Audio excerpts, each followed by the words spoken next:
Welcome, my dear students of class 10th.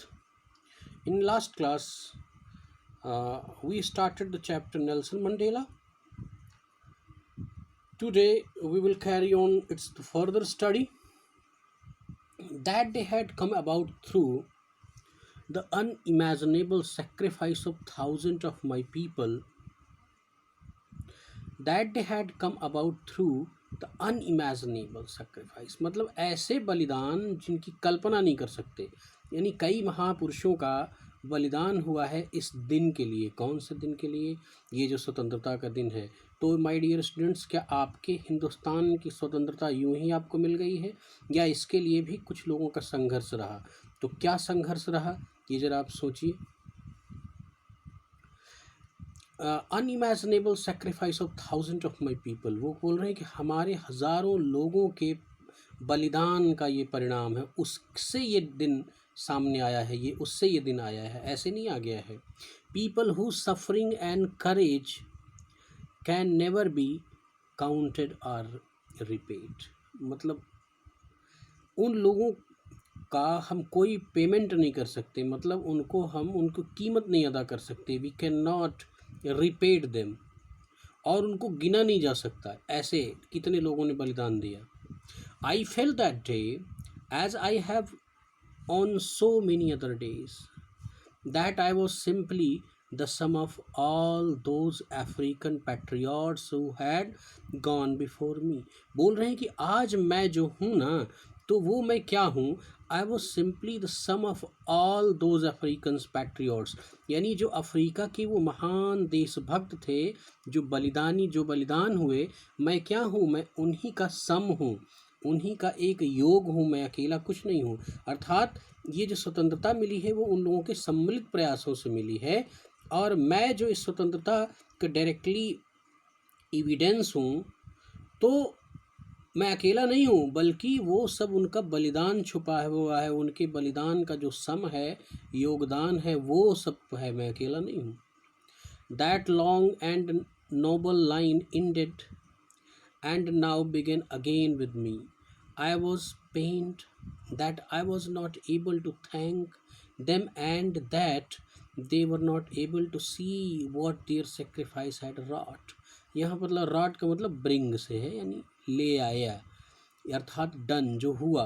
तो मुझे इस बात का पेन है, दुख है कि मैं उन लोगों को थैंक्स नहीं कह सका, धन्यवाद नहीं दे सका कि उनके बलिदानों ने जो कुछ लाया, अर्थात ये जो स्वतंत्रता उनके बलिदानों के बदले में हमें मिली, उसको भी वो देखने के लिए यहाँ पर उपस्थित नहीं है, क्योंकि वो बलिदान हो गए। तो इस बात का मुझे बहुत दुख है। The policy of apartheid created a deep and lasting wound in my country and my people, मतलब बहुत गहरे घाव दिए हैं इस अपार्टेड ने। अपार्टेड मतलब ये जो रंग भेद की नीति थी ब्रिटिशर्स की, इसने हमारी अपनी कंट्री में बहुत गहरे घाव दिए हैं। All of us will spend many years, और हम सभी लोग इस गहरे घाव को बहुत दिनों तक झेलेंगे, मतलब काफ़ी दिनों तक ये अभी चलेगा। इफ़ नॉट जनरेशंस, ऐसा नहीं कि कई सारी पीढ़ियों तक चलेगा, but recovering from that profound hurt, मतलब कुछ जनरेशन तो नहीं, कुछ समय ज़रूर लगेगा इस गहरे घाव से मुक्त होने के लिए। तो वो गहरा घाव कौन सा है? अपार्थेड का, अर्थात वो जो रंग भेद की प्रक्रिया है, उससे निकलने में थोड़ा समय हमें लगेगा। But the decades of the oppression and brutality had another unintended effect, and that was that I produced the Oliver Thomas, the Walter Sisselus, the Chief Lithilis, the Yusuf Dabos, the Bram Fishers, the Robert Sabucaves of our time। ध्यान रखना students, ये जो नाम है उस स्वतंत्रता संग्राम में भाग लेने वाले वो महान लोग हैं। कौन? ओलिवर टॉबूस, वाल्टर सिसुलस, चीफ लुथिलिस, ये सारे के सारे वो महान लोग हैं जिन लोगों ने मिल करके उस साउथ अफ्रीका की स्वतंत्रता के लिए संघर्ष किया।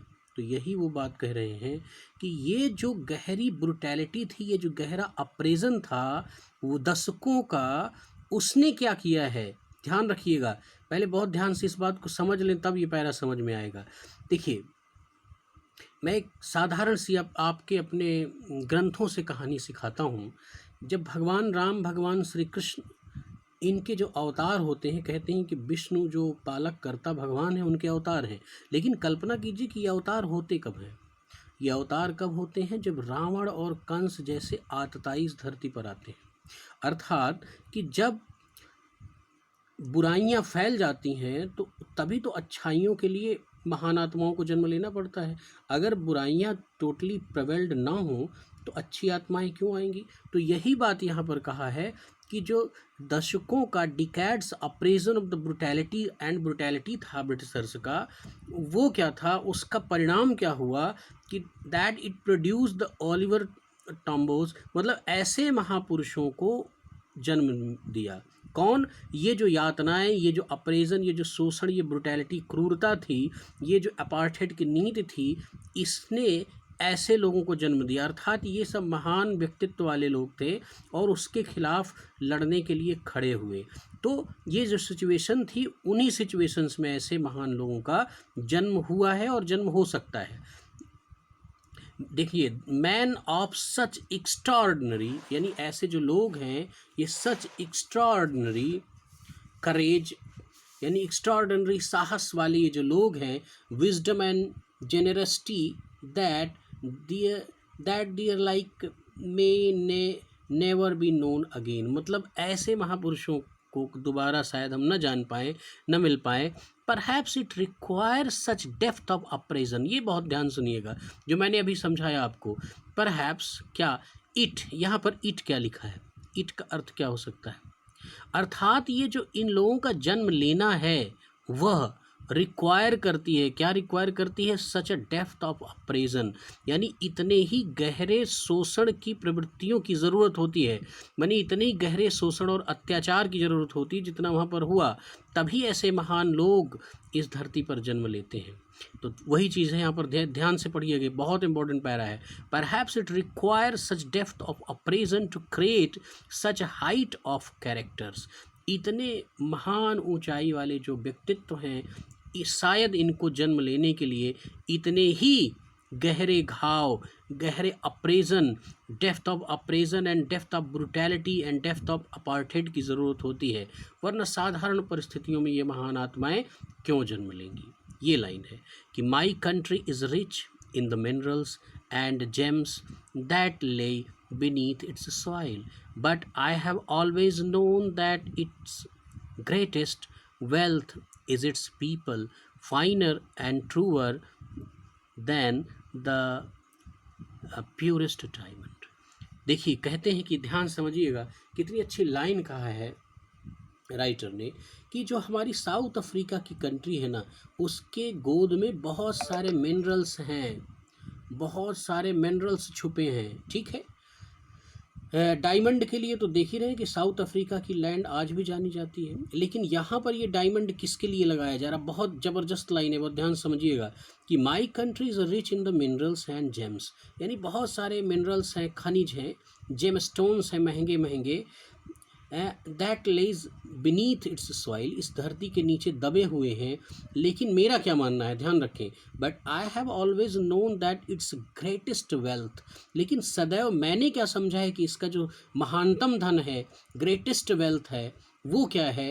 इज इट्स पीपल, वो इसके लोग हैं, finer and truer than the purest diamond, बहुत सुंदर से, यानी वो जो अच्छे और सत्यवादी लोग हैं इस धरती के, वो मेरे लिए प्योरेस्ट डायमंड हैं, उस और वो उनकी वैल्यू मेरे लिए उन हीरे जवाहरात जो मिनरल्स एंड जेम्स मेरी इस साउथ अफ्रीका की धरती में छुपे हैं, उनसे भी ज़्यादा ऐसे महान लोगों का मैं सम्मान करता हूँ, ऐसे महान लोगों की मैं वैल्यू करता हूँ। ये है लाइन।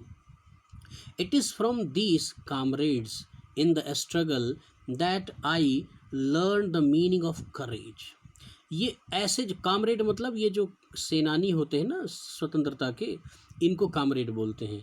इनके संघर्षों से ही मैंने ये साहस सीखा है, time and again I have seen men and women risk and give their lives for an idea. मैंने एक विचार के लिए लोगों को, मैन एंड वुमेन्स को अपने जीवन को अर्पित कर देने की चीज़ स्थिति को देखा है, वो साहस देखा है. I have seen man stand up to attack and torture without breaking, showing strength and resilience that defies the imaginations. मैंने ऐसी स्थितियां देखी हैं क्या. I have seen men stands up to attacks and torture without breaking, मतलब ज़बरदस्त यातनाएं लोगों को दी जा रही हैं, टॉर्चर किया जा रहा है, उनके ऊपर अटैक किया जा रहा है, लेकिन फिर भी मैंने देखा है कि उनके अंदर जो स्ट्रेंथ है, showing a strength of resilience that defies the imagination, और उन यातनाओं को सहने के लिए जो उनके अंदर पावर दिखे. रेजिलियंस मतलब the ability to deal with any kind of the hardship and recover from its effect, यानी बर्दाश्त करने की जो क्षमता मैंने देखी है वो हमारी कल्पनाओं से परे है. डिफीज द इमेजिनेशन, हमारी कल्पनाओं को भी मात दे देती है. I learned that courage was not the absence of fear. मैंने ये भी सीखा है कि ऐसा जो साहस है इसका मतलब नहीं है कि वो absence of fear है, वो absence of fear नहीं है, but the strength over it. ये क्या है, ऐसा जो साहस है, ये ऐसा साहस का मतलब नहीं कोई व्यक्ति निडर हो गया. बहुत गहरी लाइन, इसको ध्यान समझें. आई लर्न दैट, मैंने क्या सीखा है कि courage was not the absence of fear, यानी ये जो कि अपनी विचारधारा के लिए, यानी अर्थात यहाँ विचारधारा का क्या अर्थ है कि टू गेट द फ्रीडम, उसके लिए जो संघर्ष किया है लोगों ने, अपने जीवन को कुर्बान कर देने की जो क्षमता थी, जो बर्दाश्त करने की क्षमता थी, ये तो बहुत बड़ा करेज है, साहस है. और ये करेज क्या है, it is not a absence of fear. ऐसा नहीं कोई व्यक्ति निडर है और वो करेजस है. निडर होना एक अलग बात है. निडर मतलब अब्सेंस ऑफ फियर का मतलब भय से मुक्त, भय नहीं है, बल्कि यहाँ एक बहुत गहरी लाइन बता रहे हैं, but the triumph over it, ये भय पर, ओवर इट, इट का मतलब करेज, यहाँ पर ये जो मतलब इट का मतलब फियर, यहाँ पर ये जो करेज है वो अब्सेंस ऑफ फियर नहीं है, बल्कि ट्रिम्थ ओवर इट, यानी इस पर विजय पा लिया गया है. यानी जो करेज होता है वो फियर यानी डर का अभाव नहीं होता है, बल्कि डर पर विजय होता है.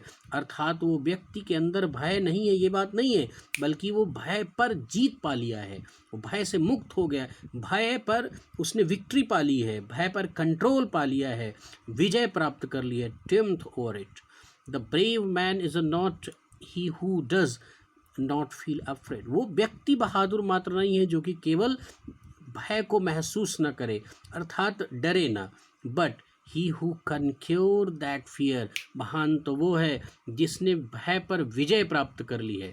अच्छा, विजय यहाँ भय से विजय प्राप्त करने का मतलब क्या है, वही गांधीवादी अहिंसावादी नीति सत्याग्रह कि आओ तुम हमको मार के डराना चाहते हो, चलो मार लो, देखो कितना मार सकते हो तुम, मारते मारते तुम थक गए, लेकिन हमारे अंदर कोई डर नहीं. तुमने तोपें लगा दी हैं, तुम सोचते हो कि हम डर जाएंगे. एक व्यक्ति वह है जो तोप से कोई बात नहीं, हमें कोई फ़र्क नहीं पड़ा तो तुमने लगाया कि नहीं, लेकिन हमें पता है कि तोप के सामने हम जाएंगे तो मर जाएंगे, लेकिन फिर भी हम रेडी हैं सेक्रीफाइस करने के लिए. That is the conquer that fear, that is the triumph over fear. Yes, ये चीज़ है, ये है ओरिजिनल करेज. तो यहाँ पर करेज की इनके अकॉर्डिंग परिभाषा क्या है, triumph over fear, triumph over fear, conquer that fear. Yes, ये है करेज की फील, इनकी जो डिफिनीशन है. No one is a born hating another person because of the colour of his skin. कोई भी किसी व्यक्ति से जन्म से ही उसकी स्किन से घृणा करते हुए नहीं पैदा होता है. No one is a born hating another person because of the colour of his skin, मतलब किसी के कलर की वजह से कोई किसी से घृणा करे, ऐसा पैदाइशी स्वभाव नहीं होता है. आर हिज अ बैकग्राउंड, और उसके बैकग्राउंड के आधार पर घृणा करे, भेदभाव करे. आर हिज रिलीजन, उसके धर्म के आधार पर भेदभाव करे. People must learn to hate, and if they can learn to hate, they can be taught to love, for love comes more naturally to the human heart than its opposite. बहुत important line student, बहुत ध्यान से सुनना. कहा जा रहा है कि जो किसी भी व्यक्ति के अंदर किसी दूसरे व्यक्ति के प्रति उसकी स्किन, उसके बैकग्राउंड और उसके रिलीजन की वजह से जन्मजात घृणा नहीं होती है, बल्कि peoples must learn to hate, यानी ये जो घृणा करने का स्वभाव है ये लोग सीखते हैं, इस समाज में आके सीखते हैं, है ना, उनको सिखाया जाता है। और बड़ी मज़ेदार बात यहाँ पर ये नेल्सन मंडेला कह रहे हैं कि if they can learn to hate, अगर वो हेट करना सीख सकते हैं, they can be taught to love, उनको प्यार करना भी सिखाया जा सकता है। मतलब वही जो लोग अर्थात हम मानव हैं, अगर हम हेट करना, घृणा करना सीख सकते हैं तो हम प्रेम करना भी सीख सकते हैं। और मज़ेदार चीज़ समझिए क्या, for love comes more naturally to the human heart. क्यों? ये कह रहे हैं कि जो प्रेम है वो तो व्यक्ति के हृदय का मूल भावना है, तो वो तो बहुत ही ईजिली सीख लेगा। तो ये चीज़ for love comes the more naturally to the human heart than its opposite, और जबकि इसके विरुद्ध है क्या, यानी जो ह्यूमन हार्ट है अर्थात जो ह्यूमैनिटीज़ है, हम व्यक्ति हैं, मानव हैं, हमारे लिए लव हमारा नेचुरल एस्पेक्ट है, जबकि हेट अपोजिट है। तो अपोजिट को सीखना कठिन है, जो हमारा नेचुरल चीज़ है, हमारे फेवर की चीज़ है, उसको सीखना आसान है। तो ये कह रहे हैं कि जब हेट करना सिखाया जा सकता है तो लव करना तो और भी अच्छे से सिखाया जा सकता है, बस लव करने सिखाने वाले लोगों की कमी है।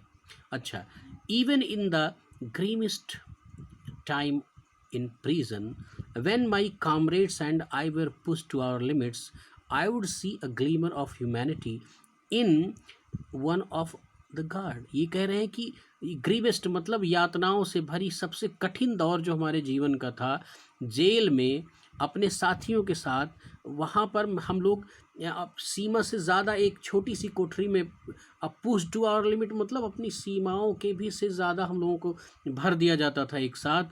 वहाँ पर हमने क्या देखा, I would see a glimmer, मैंने एक छोटी सी झलक देखी। किस चीज़ की झलक देखी? Glimmer of humanity. कहाँ देखी? In one of the guard, guard के अंदर, यानी वहाँ पर जो सुरक्षा गार्ड है, सैनिक है, पुलिस वाला है, उसके अंदर मैंने ग्लिमर ऑफ ह्यूमैनिटी देखी। वो जबकि हम लोगों को यातना दे रहा है, लेकिन उस यातना देने वाले स्वभाव के साथ भी हम लोगों ने उसमें एक मानवता की झलक देखी, glimmer of humanity. Perhaps just for a second, हो सकता है कि वो जो ग्लिमर ऑफ ह्यूमैनिटी वो कुछ सेकेंड के ही लिए हो, but it was enough to reassure me and keep me going. लेकिन उस व्यक्ति के अंदर ये जो कुछ सेकेंड की ही जो उसकी ग्लिमर ऑफ ह्यूमैनिटी है, वो भी मेरे लिए पर्याप्त है। कीप मी गोइंग का मतलब अपने कार्य के प्रति आगे बढ़ने के लिए। तो कार्य क्या है? अर्थात लोगों के अंदर मानवता के प्रति जो भाव है, प्रेम भाव जगाना है, वो मेरे लिए पर्याप्त है। उसमें एक छोटी सी भी अगर बूंद है मानवता के प्रति प्रेम की, तो मैं वो अपना काम कर सकता हूँ। Man's goodness is a flame that can be hidden but never stings, यानी जो लोगों के अंदर अच्छाई है, गुडनेस है, वो एक ऐसी ज्वाला है, फ्लेम है, जो कि ढक तो जा सकती है, रोका तो जा सकता है, उसको हिडन तो कर सकते हैं, लेकिन हम कभी स्टिंग्स मतलब बुझा नहीं सकते। अर्थात मनुष्य के हृदय से मानवता के विरोध में के विरुद्ध जो हमारी फीलिंग्स हैं, हम उनको कम तो कर सकते हैं, रोक तो सकते हैं, लेकिन कभी भी हम हटा नहीं सकते। तो इस तरह से इन्होंने देखा कि एक जो हमारे शोषण और कष्ट देने के लिए, पीड़ा देने के लिए व्यक्ति खड़ा है, अगर सही प्रयास किए जाएं तो उसको भी हम लोग बदल सकते हैं, उसको भी ह्यूमैनिटीज़ का पाठ पढ़ा सकते हैं। तो आज की क्लास इतनी ही, और काफ़ी लंबी हो गई, बहुत डीपेस्ट ये चैप्टर है। बहुत धैर्य से पढ़ेंगे स्टूडेंट, थोड़ा जल्दी भी होगी आपको कि बहुत समय तक चलेगा क्या, कब ख़त्म होगा, लेकिन नहीं, ये बहुत डीपेस्ट चैप्टर है। इसको जितना गहरे से पढ़ेंगे उतना ही आनंद मिलेगा। और अगले क्लास में मेरा प्रयास होगा कि काफ़ी लंबा भी है, तो इसको बहुत इम्पोर्टेंट भी एग्ज़ाम पॉइंट ऑफ व्यू से। तो स्टूडेंट इसके ओरल कॉम्प्रिहेंशंस को एज अ होमवर्क आपको करना है, इनको आप कर लीजिएगा। जब आप पढ़ेंगे तभी ये कर पाएंगे, ये ध्यान रखिएगा। ओरल कॉम्प्रिहेंशन का मतलब यही होता है कि चेक करो कि तुमने क्या पढ़ा है। तो मैं कहता हूँ कि आप इसको रिटन में भी कर लें, थोड़ा सा आपका लेखन भी अच्छा हो जाएगा। Thank you very much.